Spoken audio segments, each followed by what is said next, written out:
Assalamualaikum warahmatullahi wabarakatuh. Salam sejahtera untuk kita semua. Selamat pagi Bapak Ibu penilai dalam sertifikasi dosen gelombang pertama tahun 2025. Perkenalkan, saya Siti Nur Cahayati, salah satu dosen di program studi manajemen program sarjana Fakultas Ekonomi dan Bisnis Universitas Pamulang, Tangerang Selatan. Video ini dibuat untuk melengkapi persyaratan dalam pengajuan sertifikasi dosen gelombang pertama tahun 2025, yaitu pernyataan diri dosen dalam unjuk kerja Tridharma Perguruan Tinggi PDD UKT PT dalam bidang pengajaran. Sebagai seorang dosen, saya melaksanakan Tridharma Perguruan Tinggi, yaitu pengajaran, penelitian, dan pengabdian kepada masyarakat. Khususnya di bidang pengajaran, pada kesempatan kali ini mata kuliah yang akan saya ambil sebagai contoh dalam video pembelajaran adalah mata kuliah inti dalam program studi manajemen program sarjana, yaitu manajemen keuangan dan perbankan. Mata kuliah ini terdiri dari 3 SKS atau 21 pertemuan. Capaian pembelajaran pada mata kuliah kali ini yaitu mahasiswa diharapkan mampu memahami dasar manajemen keuangan, menganalisa dan pengambilan keputusan suatu perusahaan, serta mampu menjelaskan konsep-konsep dasar perbankan dan memiliki keterampilan untuk dipraktekkan dalam kehidupan, baik di masyarakat maupun di dunia kerja yang terkait dengan kegiatan perbankan. Adapun sistem belajar yang saya lakukan adalah sistem blended learning, yaitu mengkombinasikan sistem pembelajaran luring dan daring secara bersamaan, di mana pembelajaran luring yang saya lakukan adalah di dalam kelas, sedangkan untuk pembelajaran daring melalui laman LMS atau Learning Management System Mentari yang sudah disediakan oleh pihak universitas. Adapun aspek pembelajaran yang saya lakukan yaitu yang pertama ada delivery, yang kedua interaction, dan yang ketiga ada assessment. Khususnya dalam assessment, saya melakukan kriteria penilaian berdasarkan absensi 10%, tugas mandiri 20%, UTS 30%, dan UAS 40%. Di mana saya selalu menilai objektif mahasiswa yang saya ampu di kelas. Berikut adalah cuplikan saat saya mengajar di kelas. Selamat menyaksikan. Terima kasih. Bismillahirrahmanirrahim. Assalamualaikum warahmatullahi wabarakatuh. Waalaikumsalam warahmatullahi wabarakatuh. Salam sejahtera untuk kita semua. Halo, bagaimana kabarnya? Sehat ya? Sehat. Berjumpa lagi dengan saya ya, Ibu Siti Nur Cahayati. Materi yang akan kita bahas hari ini adalah tentang analisis laporan keuangan. Oke, alangkah baiknya sebelum kita memulai perkuliahan hari ini ya, kita berdoa dulu menurut agama dan kepercayaan masing-masing ya, supaya kegiatan belajar mengajar kita hari ini berjalan dengan lancar dan baik. Oke, berdoa dipersilahkan.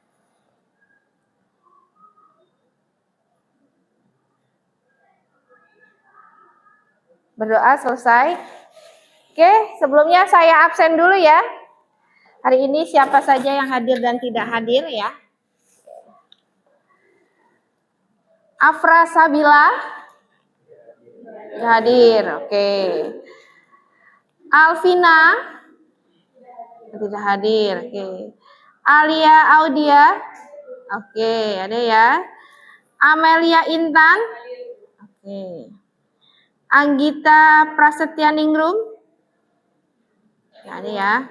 Ayunita, Citra, ada ya Citra ya. Konan, oke, Konan selalu hadir ya. Oke.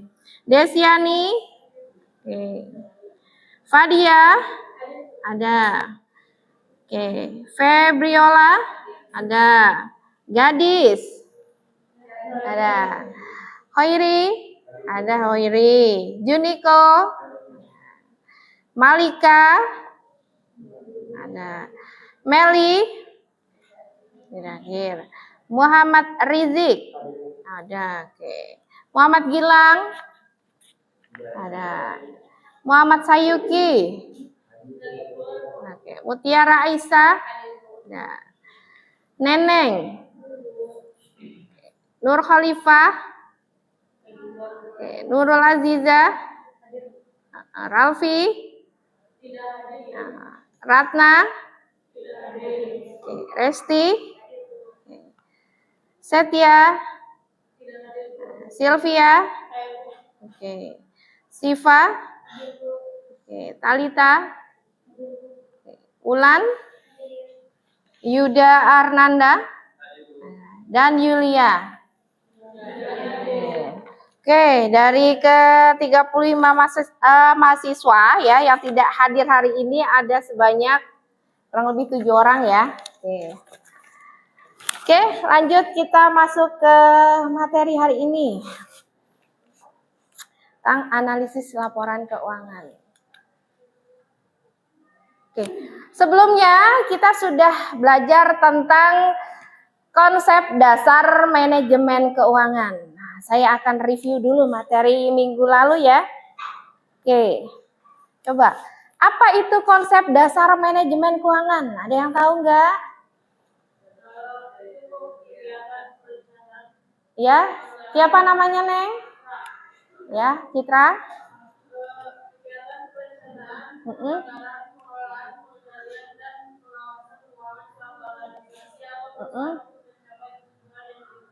Oke, luar biasa ya. Berarti masih ingat ya materi minggu lalu ya. Oke, lalu apa itu fungsi manajemen keuangan? Siapa namanya, Neng? Sylvia. Oke. Ada 5 apa saja? Yang pertama itu ada perencanaan keuangan. Iya, cakep. Terus? Yang kedua itu ada penganggaran. Penganggaran. Oke, yang 3? Pengelolaan keuangan. Yang keempat? Ada pengendalian keuangan. Oke, terus? Oke, luar biasa ya kelas ini ya. Ternyata materi minggu lalu masih mengingat ya. Berarti rajin belajar ya di rumah ya. Oh, keren ya. Lalu yang ketiga, keputusan utama dalam manajemen keuangan. Apa saja? Ada 3, Bu. Oke, siapa namanya? Yuda, Bu. Yuda, ke Yuda. Yang pertama ada keputusan investasi. Terus? Ada pendanaan. Ya. Ada keputusan dividen. Oke, ada keputusan dividen. Yang terakhir coba, prinsip utama. Apa saja prinsip utamanya? Siapa namanya? Mutiara. Oke. Ada profitabilitas, ya. Oke, luar biasa ya. Ternyata materi minggu lalu Anda masih mengingat ya. Oke. Selanjutnya, pokok bahasan pada materi kali ini adalah yang pertama, di sini kita akan membahas tentang pengertian laporan keuangan. Yang kedua ada jenis laporan keuangan ya. Lalu yang ketiga ada analisis rasio keuangan dan yang terakhir ada perbandingan rasio perusahaan dengan standar industri ya. Oke. Lanjut. Lalu capaian pembelajaran ya pada materi kali ini adalah yang pertama, mahasiswa diharapkan mampu ya menjelaskan pentingnya rasio keuangan. Yang kedua, mahasiswa diharapkan mampu menjelaskan jenis-jenis rasio keuangan. Ya. Yang terakhir, mahasiswa diharapkan mampu mengevaluasi ya laporan keuangan perusahaan dengan menggunakan analisis rasio. Nah, latar belakang ya. Oke, di era sekarang ini ya persaingan usaha tentunya semakin kompetitif dan dinamis ya. Nah, salah satunya ya untuk mengambil keputusan perusahaan tentunya perusahaan itu harus melihat dari segi laporan keuangan. Laporan keuangan yang dibuat itu harus akurat dan relevan ya. Tetapi angka-angka laporan keuangan itu tidak akan bermakna ya dalam pengambilan keputusan jika tidak ada yang namanya analisis laporan keuangan. Nah, dari hasil analisis laporan keuangan ini yang nanti yang akan dijadikan dasar pengambilan keputusan perusahaan ya. Apakah keputusan perusahaan tentunya jangka pendek maupun jangka panjang. Oke, selanjutnya jenis laporan keuangan ya. Yang pertama adanya laporan posisi keuangan atau biasa disebut dengan apa? Balance sheet atau neraca ya, neraca. Nah, di sini adalah merupakan apa? Ringkasan ya. Ringkasan posisi kekayaan perusahaan ya pada saat tertentu. Nah, neraca biasanya isinya ini apa? Ada aset ya. Lalu apa lagi? Liabilitas atau kewajiban atau utang ya. Lalu apa lagi? Ekuitas atau modal ya. Oke. Nah, di sini ya struktur neraca ya. Anda bisa lihat ada aktiva dan pasiva ya. Di sini Anda bisa lihat aktiva lancar terdiri apa saja di situ? Ada kas, terus investasi jangka pendek, piutang, persediaan. Oke. Oke. Kalau investasi jangka pendek biasanya usianya berapa lama? Bawah 5 tahun. Oke, 0 sampai 1 tahun ya. Lalu ada aktiva tetap ya. Ada apa saja di sini? Aset tetap. Lalu kurangan akumulasi depresiasi. Lalu lihat yang sebelah kanannya, pasiva, kewajiban lancar. Ada apa saja di situ? Utang. Terus oke, terus kewajiban jangka panjang yang jatuh tempo ya. Lalu ada lagi kewajiban jangka panjang. Berarti kalau kewajiban jangka panjang ini waktunya berapa lama? Ya, lebih di atas 5 tahun. Lalu ada modal. Ya, isinya apa itu? Saham sama abadi-tahan. Oke. Nah, di sini ya, tadi kan kita sudah bahas tentang neraca ya. Di sini saya berikan contoh ya, contoh laporan posisi keuangan perusahaan ya.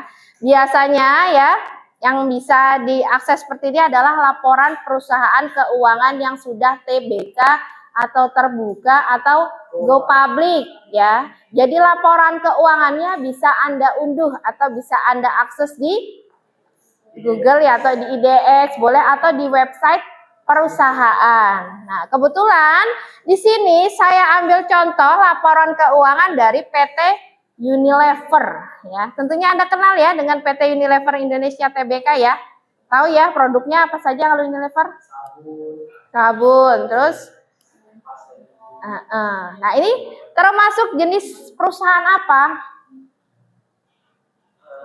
Manufaktur, dagang atau jasa? Manufaktur ya, perusahaan manufaktur. Nah, biasanya ya laporan keuangan perusahaan itu disajikan seperti ini. Anda bisa lihat di pojok kanan atas ya, di sini ada keterangannya ya. PT Unilever Indonesia Tbk ya. Laporan posisi keuangan ya, laporan posisi keuangan ya. Per tanggal 31 Desember 2024-2023. Biasanya perusahaan itu menyajikan laporan keuangan itu per 2 tahun. Tentunya laporan yang disajikan di sini adalah laporan yang sudah diaudit ya, sudah diaudit ya. Nah, Anda bisa lihat di sini. Di sini ada keterangannya dalam jutaan rupiah ya.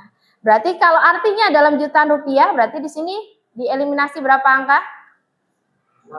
6 angka gitu ya. Nah, Anda lihat di sini ada aset ya, aset itu di sini ada 2. Aset lancar dan aset tidak lancar ya. Oke, selanjutnya. Nah, ada lagi liabilitas ya. Oke, sorry. Nah, liabilitas. Nah, liabilitas di sini juga ada 2. Apa? Liabilitas jangka pendek dan jangka panjang ya. Oke, ini sebagai gambaran saja ya. Lalu selanjutnya ada ekuitas ya, ekuitas. Nah, di sini biasanya ada modal saham ya atau ini ada tambahan modal di store ya. Nah, ada saldo laba ya. Di sini ya, pokoknya ada komponen-komponen kaitannya dengan ekuitas ya. Selanjutnya, ya. Selain neraca, ini yang kedua ya. Yang kedua itu ada laporan laba rugi atau istilahnya apa? Income statement. Oke. Di sini ya, laporan laba rugi merupakan apa di sini? Ringkasan kegiatan operasi ya. Perusahaan selama satu periode ya, umumnya adalah 1 tahun ya, berakhir di tanggal 31 Desember ya. Tetapi ada untuk kepentingan terbatas, misalnya pada perusahaan publik ya, perusahaan juga dapat mengeluarkan laporan per 3 bulan ya, per 6 bulan atau per 9 bulan. Jadi tergantung kebutuhan perusahaan ya. Nah, di sini biasanya ya, kalau laporan laba rugi itu menyajikan apa? Pendapatan, total penjualan, lalu ada beban, laba atau rugi selama satu periode. Itu ya. Oke, selanjutnya ada yang namanya laporan arus kas ya, laporan arus kas ya.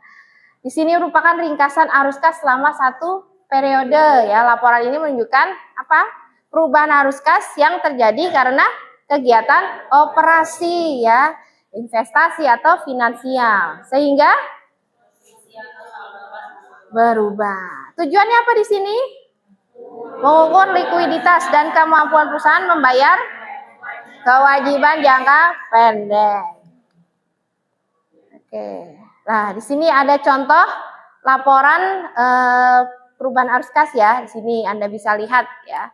Atau nanti kalau Anda mau lihat lebih jelasnya, Anda bisa unduh sendiri di internet ya. Anda unduh salah satu laporan keuangan perusahaan yang sudah TBK, Anda unduh, Anda bisa pelajari di sana ya. Oke. Selanjutnya ada laporan perubahan ekuitas ya. Di sini apa? Menunjukkan perubahan modal ya. Si pemilik selama periode tertentu. Komponennya ada apa saja? Laba ditahan, dividen, penambahan modal, dan rugi laba tahun berjalan. Nah, kalau ada laba ditahan di sini biasanya ada dividen yang tidak dibagikan oleh ke pemegang saham, maka menjadi laba ditahan. Gitu. Nah, ini contohnya ya. Nah, Anda bisa lihat, ini adalah salah satu contoh laporan perubahan ekuitas perusahaan. Selanjutnya, ada catatan atas laporan keuangan. Ya, berisi tentang apa? Pesan rinci dan kebijakan akuntansi yang digunakan. Ya, menyediakan konteks dan informasi tambahan dari angka-angka di laporan utama. Nah, contohnya biasanya seperti ini nih ya. Contohnya seperti ini ya. Panjang ya. Jadi catatan atas laporan keuangan itu biasanya ada beberapa lembar. Ada banyak ya. Kalau tadi kan neraca paling ada 3 lembar atau laba rugi biasa 1 lembar, tapi kalau ini biasanya lebih banyak ya. Oke. Nah, kita tadi sudah belajar tentang jenis-jenis laporan keuangan ya. Berarti apa itu laporan keuangan? Di sini Anda bisa lihat, berarti apa? Merupakan suatu informasi yang menggambarkan kondisi keuangan ya, kinerja keuangan perusahaan, keuangan perusahaan ya. Jadi dari tadi ya, dari apa namanya, jenis laporan keuangan itu bisa menggambarkan apa kinerja keuangan perusahaan tersebut ya. Lalu di sini laporan keuangan adalah laporan yang memuat ya hasil-hasil perhitungan dari proses akuntansi yang menunjukkan kinerja keuangan suatu perusahaan pada suatu saat tertentu atau periode tertentu. Ya. Tujuannya apa? Menganalisis laporan keuangan. Yang pertama, ya mengetahui tingkat profitabilitas atau keuntungan perusahaan. Tentunya orang mendirikan perusahaan itu kan yang dicari apa, untung atau rugi sih? Untung ya. Makanya penting kita harus tahu atau menganalisis laporan keuangan apakah usaha kita di tahun ini untung atau rugi, gitu ya. Lalu apalagi mengetahui tingkat Resiko kesehatan perusahaan. Penting ini, kita harus tahu ya, posisi kesehatan perusahaan kita tuh sampai batas mana sih?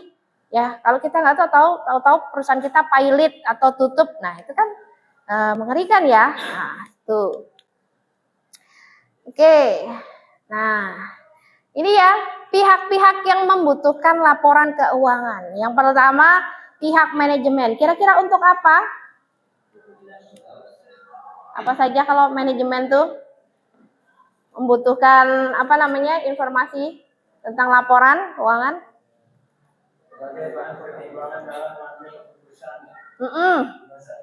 Betul, boleh. Terus slide itu apa lagi?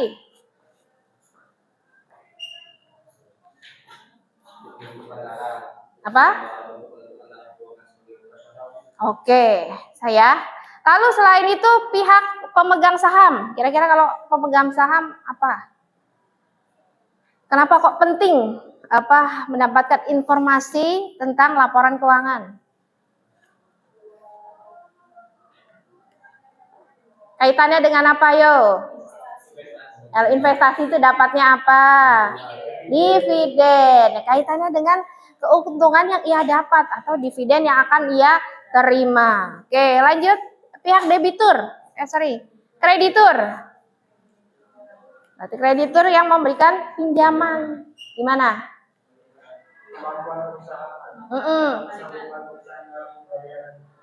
Nah, kira-kira kalau perusahaan itu tidak sanggup membayar hutang, apakah hutangnya bisa diperpanjang? Nah, itu untuk mengukur si kreditur tersebut apakah dia akan memberikan pinjaman kembali ke perusahaan tersebut. Ya, oke. Selanjutnya pihak pemerintah. Kaitannya dengan pajak. Oke. Lalu untuk karyawan. Kira-kira apa? Misalkan Anda sebagai karyawan di sebuah perusahaan, ya. Terus penting ingin mendapatkan informasi dengan tentang laporan keuangan, apa? Kira-kira benefit yang Anda dapatkan itu apa? Kaitannya dengan apa coba? Gaji. Terus apa lagi? Insentif atau bonus. Ya tentunya kalau misalkan perusahaan di tahun ini keuntungannya tinggi, otomatis kan ada kemungkinan ingin menuntut hak. Mungkin ya bonusnya dinaikkan lah bos, gitu ya, kayak gitu, seperti itu. Oke. Selanjutnya di sini ada jenis-jenis rasio keuangan. Yang pertama ada rasio likuiditas, ada solvabilitas, ada aktivitas, profitabilitas, dan rasio pasar. Oke. Nah, yang akan kita bahas di sini hanya ada ini ya, satu saja rasio likuiditas ya. Oke, di sini apa rasio likuiditas untuk apa?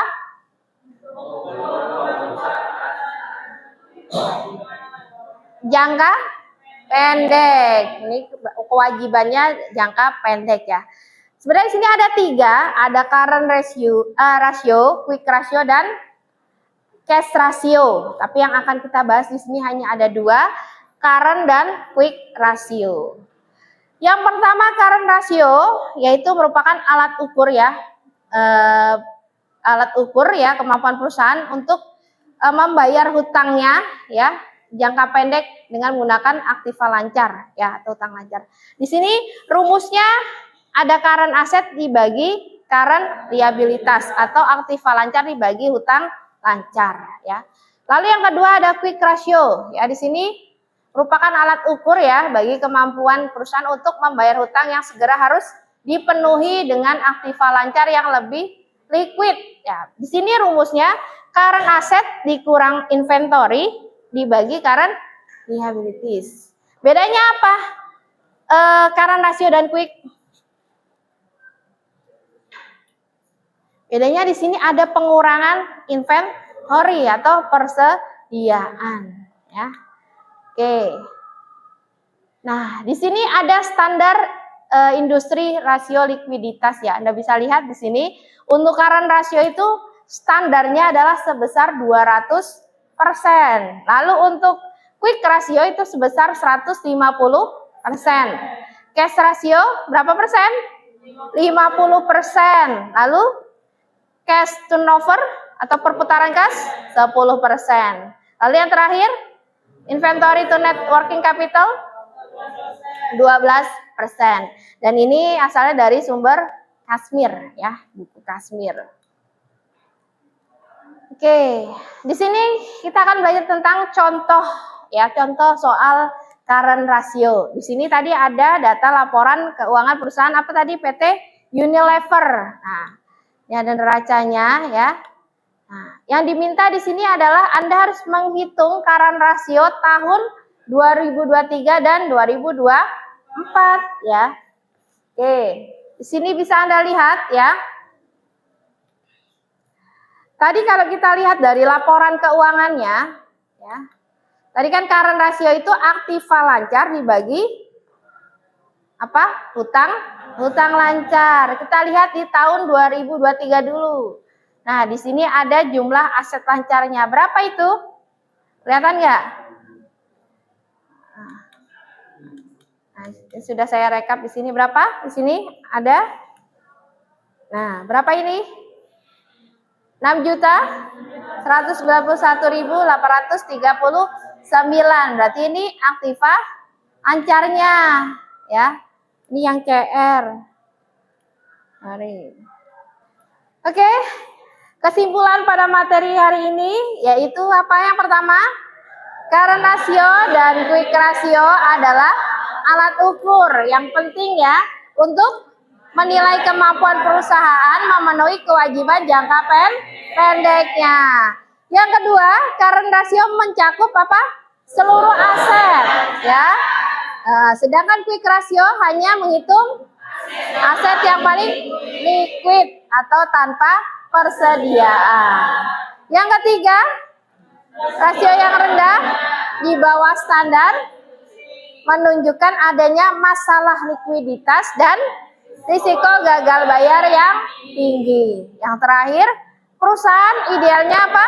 Memiliki di atas 100%. Berarti agar dianggap sehat secara keuangan.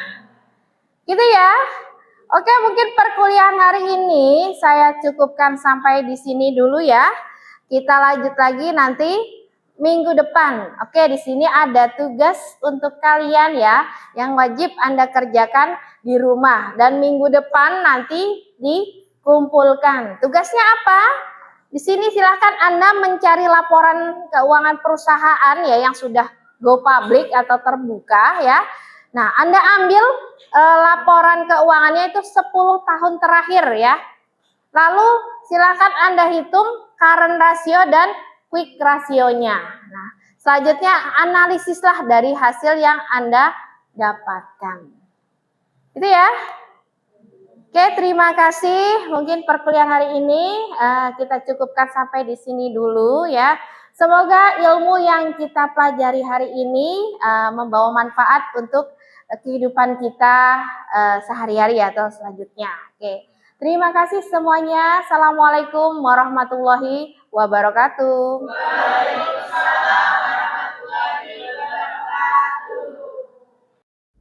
Demikian video kegiatan belajar mengajar yang saya lakukan di kelas dengan mata kuliah Manajemen Keuangan dan Perbankan. Semoga membawa manfaat untuk kita semua. Saya Siti Nur Cahyati undur diri. Wabillahi taufik wal hidayah. Wassalamualaikum warahmatullahi wabarakatuh.